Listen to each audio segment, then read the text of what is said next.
سوچنے سمجھنے کے مرحلے میں اب ان ایام سے بھی متصل کر لیں گے، اور جو پیچھے عرض کیا وہ بھی یہاں پہ متصل ہو جائے گا۔ سوچنے سمجھنے کا مرحلہ ہے جناب زیارت عاشورہ۔ اللہم اجعلنی من اتباعہم و اولیائہم و اشیاعہم۔ تین کیوں ہیں؟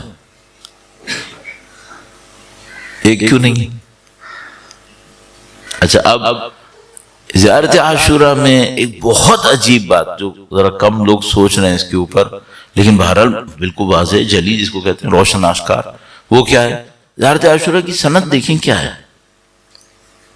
زیارت عاشورہ کی سند آخر تک جاتے ہوئے حدیث قدسی بن رہی ہے۔ حدیث قدسی کا مطلب کیا ہے؟ وہ کلام جو اللہ نے نبی سے کیا ہے۔ اب جا کے زیارت عاشورہ کی سند دیکھ لیجیے، حدیث قدسی بن رہی ہے آخر تک جاتے جاتے۔ اس کا مطلب کیا ہے؟ یہ جملے اور یہ الفاظ خدا نے چاہے ہیں کہ ادا ہو اسی طرح۔ اچھا، اب یہاں پہ تین آئے، اتباعہم، اولیائہم، اشیاعہم۔ صحیح ہے، اس کو سمجھنے کی کوشش کرتے ہیں۔ دس بستہ ایک عرض، سارے مجلس میں شریک سارے لوگ سب ایک سطح پہ ہوتے ہیں؟ ہو ہی نہیں سکتا، انسانوں میں فرق ہوتا۔ اللہ کے نبی کی مجلس کے اندر جہاں تشریف فرما ہوتے تھے، سارے بیٹھنے والے سب ایک سطح پہ تھے؟ ظاہر ہے کہ نہیں، قطعا نہیں۔ سب قرآن پڑھنے والے ایک سطح کے؟ ظاہر ہے کہ نہیں، قطعا نہیں۔ فرق کہاں پر ہے؟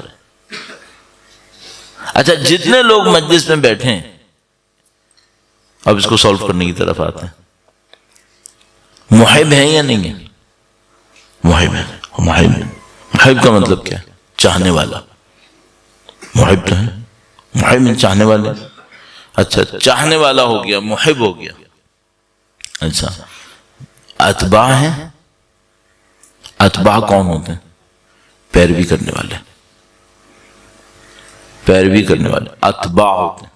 اچھا، یہ جو اتباع ہوتے ہیں، پیروی کرنے والے ہوتے ہیں، یہ جو پیروی کرتے ہیں، یہ کتنی پیروی کریں تو اتباع کہلائیں گے؟ یہ سولو کرنا پڑے گا۔ تو مثال کے طور پر فرض کر لیجئے کہ بھئی پاکستان کا کوئی ایک بہت مشہور و معروف کوئی آپ مولانا لے لیں، اور اس کے وہ کہیں گے میرے تو اتنے ماننے والے ہیں، صحیح ہے، تو مثلا میرے تو اتنے پیروکار ہیں، صحیح ہے۔ اچھا، اس سے پوچھو بھائی وہ جو تیرے پیروکار ہیں انہوں نے تیری کتنی باتوں پہ عمل کیا تو تیرے پیروکار بنے؟ 100% باتوں پہ عمل کیا تھا؟ کہ نہیں بھائی ایسا نہیں ہے، جو بولنے والا خود اس نے نہیں کیا ہوتا، سننے والے کہاں کریں گے؟ تو وہ جو مثلا سننے والے پیروکار ہیں انہوں نے کتنے فیصد باتوں پہ عمل کیا ہوگا؟ مثلا اس نے اتنی باتیں سنی ہوں گی، 2 باتوں پہ عمل کر لیا ہوگا، اس کا پیروکار ہو گیا۔ محب ہے نہیں؟ محب ہے۔ پیروکار ہے؟ ہاں پیروکار ہو گیا۔ اتباع ہو گیا؟ اتباع ہو گیا، کیوں؟ 2 باتوں پہ عمل کیا، 4 باتوں پہ عمل کیا۔ تو چلو ایک لیول ہو گیا محب، ایک ہو گیا اتباع۔ چند باتوں پہ عمل کرے ہو جائے گا اتباع، ان کے پیروکاروں میں سے۔ اچھا، اس کے بعد اگلا کیا تھا؟ اولیاء۔ وہ کہاں جائے گا بھائی؟ یہ ولی کون ہوتا ہے؟ اولیاء کون ہوتے ہیں؟ اچھا، ولی کا ایک معنی ادھر سے ہوتا ہے اوپر سے سرپرستی، ایک معنی ادھر سے بھی ہوتا ہے۔ ولی کون ہوتا ہے؟ وہ جو ان کا چاہنے والا ہوتا ہے۔ جو وہ تو محب تھا؟ نہیں، یہ ولی کچھ اور ہوتا ہے، یہ ولی کچھ اور ہوتا ہے۔ ولی کون ہوتا ہے؟ وہ محب ہے، اور اس میں کیا فرق ہے پھر؟ محب چاہنے والا ہوتا ہے، ولی کیا ہوتا ہے؟ ہم اردو میں اس کو اس طرح سے کہیں گے معذرت کے ساتھ، ٹوٹ کے چاہنے والا، شدت سے چاہنے والا۔ اس نے اپنی محبتوں کو ان کے لیے وقف کر دیا، یہ ان کا ولی ہے۔ ولی اللہ کا مطلب کیا ہے؟ ولی اللہ ہر خدا کا چاہنے والا ہوتا ہے؟ نہیں، ولی اللہ وہ ہوتا ہے جس نے اپنی زندگی سے چشم پوشی کر دی ان کی خاطر، اللہ کی خاطر، کہتا ہے جو ہے خدا ہے، ختم۔ اولیاء اہل بیت وہ کون لوگ ہیں؟ ہر محب ہے، ہر اتباع کرنے والا ہے؟ نہیں، یہ کوئی اور معاملہ ہے۔ اولیاء وہ ہیں جنہوں نے اپنی محبتوں کو ان کی محبتوں کے سامنے ختم کر دیا ہے. پسند ہی وہی کیا ہے جو انہوں نے پسند کیا ہے، چاہا ہی اس چیز کو ہے جو انہوں نے چاہا ہے. یہ اولیاء ہو گیا. اشیاء کون ہے؟ اشیاء کون ہیں؟ آپ کہیں گے اشیاء مولانا آپ کو نہیں پتا، شیعہ کی جمع ہے اشیاء. ہمارے ہاں تو ہر آدمی شیعہ ہے، لیکن یہ تو چوتھا مرحلہ بن رہا ہے بھائی. محب تھا، اتباع تھے، اولیاء تھے، آخر میں آ کے آپ مولا کی فرامین میں دیکھ لیجئے. آپ اگر کوئی کہتا ہے شیعہ علی تو مولا کیا فرماتے ہیں؟ انہوں نے کہا نہیں یہ ہمارے محب ہیں، شیعہ نہیں ہے. شیعہ ہوتے تو یہ ہوتا یہ ہوتا یہ ہوتا یہ ہوتا. اللہ اکبر. تائید ہوتی ہے وہاں سے کہ ہاں یہ چوتھا مرحلہ ہے. چونکہ بعض اوقات کیا ہوتا ہے روایتوں میں، ایک ہم لوگ اردو میں وہ میتھمیٹکس میں کہتے ہیں اسینڈنگ آرڈر ڈسینڈنگ آرڈر. تو مثلا اگر 10 سے 1 میں آپ اسینڈنگ آرڈر کریں گے تو 1 2 3 4 5 6 10، اور ڈسینڈنگ آرڈر کریں گے تو 10 9 8 7 مثلا نیچے کی طرف. تو بعض اوقات روایات میں آرڈر ڈسینڈنگ ہوتا ہے، بعض اسینڈنگ ہوتا ہے. تو مثلا یہ کوئی شک کر سکتا ہے ممکن ہے مولانا اشیاء سب سے آخری سب سے نیچے والا ہو. نہیں، وہ جو مولا امیر المومنین کا فرمان تھا نا کہ یہ لوگ اشیاء نہیں، ہمارے شیعہ نہیں ہیں، یہ تو ہمارے چاہنے والے ہیں، اس سے پتہ چل رہا نہیں اشیاء اسینڈنگ آرڈر ہے، یہ اوپر کی طرف جا رہا ہے معاملہ. تو اشیاء کون ہے؟ اشیاء وہ ہیں کہ جو امام کا ساتھ دیتے ہیں اور کہتے ہیں اب جو ہونا ہے ہو جائے، ہم ساتھ ہیں. محب کون ہوتا ہے؟ محب چاہنے والا ہوتا ہے. معذرت کے ساتھ میں ملاتا ہوں، مثلا بی بی کی مجلس سے اعضاء ہے، میں محب ہوں، ان کے غم میں روں گا، ان کی خوشی میں خوش ہوں گا، میں محب ہوں الحمدللہ رب العالمین. اتباع میں سے ہوں، جو بی بی نے کہا وہ میں کروں گا پیروی کے حد میں، تھوڑا بہت کر لوں گا، تھوڑا بہت نہیں بھی کروں گا. اولیاء ہوا اللہ اکبر. سلم لمن سالمہ، حرب لمن حاربہ. ولی ہوں میں، میری محبتیں ان کے لیے، جس کو یہ قبول کریں گے میں قبول کروں گا، جس کو یہ منع کریں گے میں ریجیکٹ کروں گا، جو یہ چاہیں گے وہ کروں گا. ختم ہو گیا معاملہ. اشیاء کون ہے؟ اشیاء یہ کہتا ہے میری زندگی ان کے سوا ہے ہی نہیں، میں ان کے ساتھ ہوں، ختم، اب جو ہونا ہے ہو جائے. اصحاب کربلا اصحاب نہیں تھے، اشیاء تھے. صحابی قرآن کریم میں بہت اچھوں کے لیے استعمال نہیں ہوا ہے، سب کے لیے ہوا ہے، اچھے برے سب کے لیے ہوا ہے. اب جا کے قرآن کریم میں دیکھیں جہاں صحابی فنا فنا لکھا ہے، یہ بہت عجیب عجیب جگہوں کے لیے بھی ہوا ہے. حضرت یوسف علیہ السلام زندان میں تھے، 2 بندے آئے، ان میں سے ایک نے مرنا تھا ایک نے بچنا تھا. یا صاحب السجن، اے میرے 2 مصاحبوں، صحابی استعمال ہوا. خدا متعال فرماتا ہے کہ ہم نے حضرت نوح کو اور جو بھی سفینے میں ان کے اصحاب تھے، بھائی جانور بھی تھے، وہ سب کو بچایا. صحابی تو بہت جنرلائز ٹرم ہے، اچھا بھی ہو سکتا ہے. یہ بھی اصحاب کربلا تھے نہیں، اشیاء حسین تھے، یہ اشیاء حسین تھے. اب میں آپ سے پوچھنا چاہتا ہوں، ہم لوگوں نے بیوی کی مجلس کر کے کیا بننا ہے؟ محب بننا ہے، متبع بننا ہے، ولی بننا ہے، شیعہ بننا ہے، کیا بننا ہے؟ محب بننا ہے، بیٹھو سنو گریا کرو چلے جاؤ، محب ہو، کوئی شبہ نہیں ہے، کوئی ڈاؤٹ نہیں ہے اس کے. شفاعت نصیب ہوگی یا نہیں ہوگی؟ ختم ہوگی، ختم ہوگی. اسی کے لیے خلق ہو نہیں، اس سے بہتر کے لیے، اس سے بہتر کے لیے. تو اب مجھے کیا کرنا ہے؟ مجھے صرف ایک بات پوچھنی ہے، آپ کو محب سیدہ بننا ہے یا شیعہ سیدہ بننا ہے؟ ہاں پہلے سے زندگی میں طے کر لو کہاں پہنچنا، چھوٹی چھوٹی جگہوں پہ پہنچنا ہے، اتنا سا ساتھ دینا ہے، اتنا سا ساتھ دینا کتنا، ان کی خوشی میں خوش ہے، ان کی غم میں غم ہے، غم میں غمگین، معاملہ ختم، رو لیا ہنس لیا، شفاعت ملے گی نہیں ملے گی، وہ باکرامت گھرانہ ہے، ان کی خاطر اگر ایک دفعہ کوئی رو لے گا نا اس کو بھی بچا لیں گے، اس کو بھی بچا لیں گے۔ سوال یہ ہے بھائی آپ کو بیوی کی دیوی صدقات چاہیے یا بیوی کی نظر لطف چاہیے؟ کیا چاہیے؟ کبھی ایسا ہوتا ہے کوئی بندہ آتا ہے کہیں مانگنے والا، وہ ہم سے کچھ مانگ رہا ہوتا ہے، معذرت کے ساتھ ہم کون ہوتے ہیں لیکن بہرحال دنیا میں ہوتا ہے، تو ہم اسے کچھ دیتے ہیں، اسے کہتے ہیں جاؤ، صحیح ہے۔ اچھا ایک دفعہ آپ کا بھائی کسی مشکل میں آ گیا، وہ آپ کے سامنے آیا کچھ کہنے کے لیے، آپ یہی کرتے ہیں دیا ہوتا جاؤ؟ نہیں، آپ کو پتا ہوتا ہے کہ اس نے اپنی عزت آبرو داؤ پہ لگائی ہے، ٹھیک ہے، صرف دے کر میں اس سے یہ کہہ دوں نا کہ جائے، اس کو بہت برا لگے گا۔ آپ کو پتا ہے یہ جو لینے آیا ہے، یہ پیسہ تو لینے آیا ہے لیکن ساتھ ساتھ عزت کے بغیر یہاں سے نہیں جانا چاہتا، یہ عزت کے ساتھ لینے آیا ہے۔ آپ مجھے صرف ایک بات بتا دو، ہم نے اہل بیت سے صرف دنیا لینی ہے یا عزت بھی لینی ہے؟ عزت بھی لینی ہے تو پھر سیرے پہ چلو، جو ان کا راستہ ہے اس پہ چلو، کم سے کم اتباع تک تو آئیں، اولیاء تک آئے یا نہیں آئے، کم سے کم پیروکار تو اچھے بنے۔ تو اگر مثلا میں سیرت بی بی سیدہ کو ڈھونڈوں، اس میں کیا ہو؟ مجھے میرا وقت ختم ہونے پہ ہے بالکل، کس احمد تمام کروں بالکل، تو مجھے سیرت میں کیا ڈھونڈنا ہوگا؟ سب سے پہلے دیکھو بی بی کی سیرت طیبہ ہمیں کہاں بلا رہی ہے۔ نمبر ایک، بغیر کسی وقت لگائے، نمبر ایک اہل معنویت،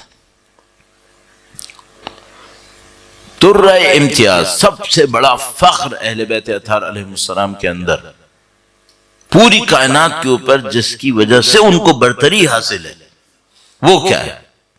دولت ہے۔ دولت تو انہوں نے کہا ہمارے ظالموں کو ملی ہے، ہمیں نہیں چاہیے۔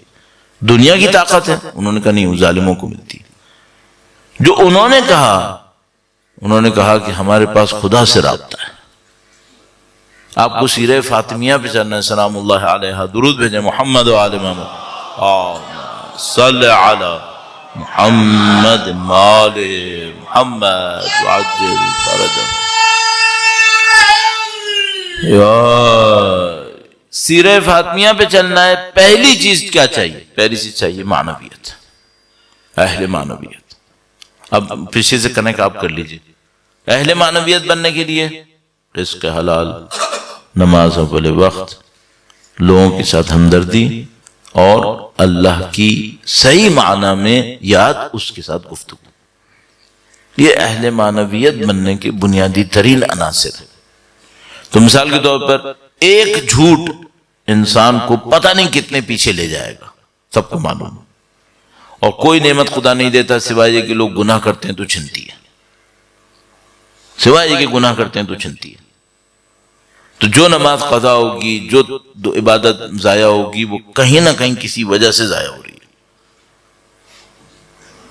تو یہ بات ہو گئی۔ پہلی چیز کیا ہے؟ پہلی بات ہے بھئی آپ کو اہل معنویت بننا پڑے گا، کیونکہ اگر آپ اہل معنویت نہیں ہیں تو سیرہ طیبہ میں سے، سیرہ سیدہ میں سے نصیب نہیں ہو رہا۔ ہم محب ہیں، مانتے ہیں، اس میں تو کوئی ڈاؤٹ نہیں، شبہ نہیں ہے، محب ہے، لیکن سیرہ میں سے نہیں ہے، پھر اتباع میں سے نہیں ہے۔ پھر دوسری بات کیا چاہیے؟ دوسری بات یہ کہ اسلام کا درد آپ کے دل میں ہو۔ انہوں نے جو قربانیاں دی وہ کس کے لیے دی؟ آج صبح بھی میں سوچ رہا تھا بی بی فدق کا باغ لے کے کیا کرتے؟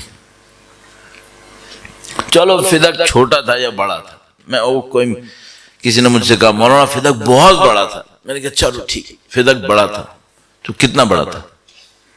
پوری مدینے سے بڑا تھا؟ اس نے کہا مولانا بہت بڑا تھا، چلو پورا مدینہ فدق بنا تھا، ٹھیک ہے۔ اس کے سب کے باغ بی بی کو کیا دیں گے؟ کیا ملنا؟ کہاں کی باتیں کر رہے ہو؟ چلو بڑا تھا، اس کی دولت تھی، میں قبول کر رہا ہوں، حقیقت یہ کہ ہمیں نہیں معلوم اس کی دولت تھی کتنی، لیکن بہرحال جتنا بھی تھا، دولت تھی، سب کچھ تھا، بی بی کو اس کی دولت سے کیا غرض ہے؟ کہاں کی باتیں ہیں یہ؟ صحیح ہے، تو غرض کس بات سے تھی؟ غرض میں بہت سادہ سی میں کر کے عرض کروں گا، غرض اس بات سے تھی کہ یہ جو ظلم چلے گا تو اب دنیا میں وہ سیدہ جو ایک بھوکے کی بھوک پہ صبر نہیں کرتی تھیں، ان کو پتا تھا اب جو یہ ظلم چلا خلافت کا دھارا تبدیل ہونے پر، اب کروڑوں بھوکے مریں گے،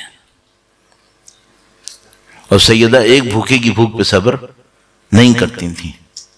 امیر مومنین سے کہا انار لے آؤ، انہوں نے اصرار کیا تھا کچھ مانگے، انار لے کر آئے، راستے میں ایک بھوکا ملا، اس کو دے دیے، اور گھر آ کر کہا کہ مجھے بھوکا ملا اور میں نے وہ انار آپ کے لیے جو لا رہا تھا دے دیے۔ کہا اگر آپ لے آتے تو مجھے بہت افسوس ہوتا، بہت اچھا کیا آپ نے۔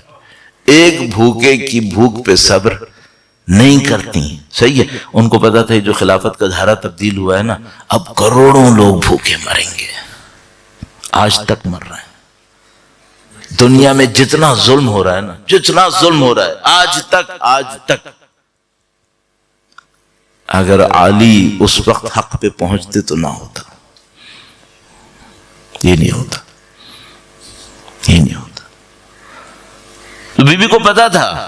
اب ممکن ہے آپ کے مولانا کیوں آپ انشاء پردازی کر رہے ہیں، انشاء کر رہے ہیں آپ ایسے ہی؟ نہیں، آپ جا کے وہ بی بی کا خطبہ پڑھیں جو بی بی نے انصار مدینہ میں انصار کی خواتین آئی تھیں بی بی کے سامنے، تو بی بی نے کیا کہا تھا؟ کہا جی تم نے اگر یہ کیا ہوتا نا تو علی کو سب کا حق دے دیتے، ہر حق حقدار تک پہنچ جاتا، اب جو تم نے کیا ہے، فرمایا اب شمشیروں کے چلنے کے لیے تیار ہو، اب خون بہیں گے۔ بی بی اس لیے تڑپ رہی تھی